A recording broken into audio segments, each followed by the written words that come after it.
Okay, so this is the video for this problem.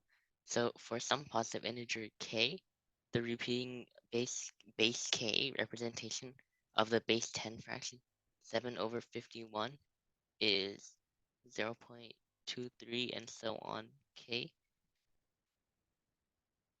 And so first we'll use our knowledge of bases. So we have 2, 3, 2, 3, 2, 3, and so on.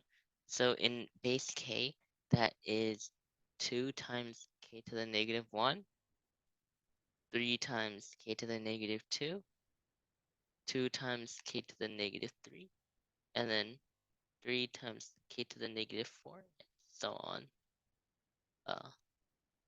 Okay, so if we split the 2's and 3's into groups, we'll have 2, k negative 1, k negative 3, k negative 5, and so on, and then plus 3,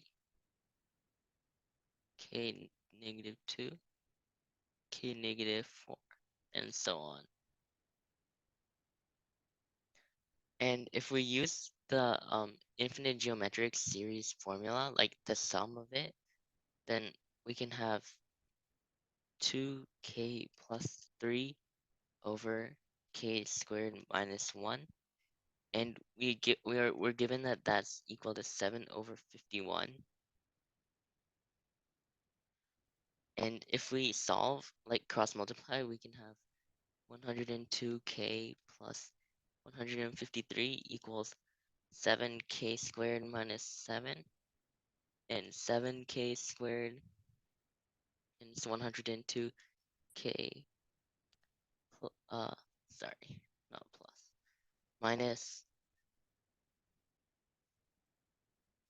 7k squared minus minus 102k minus 160 equals 0. And then if we apply the quadratic formula, we'll have 102 plus or minus square root of 102 squared uh, plus 160 times 28 over um, 14, and if you calculate all this, you get that k is 16.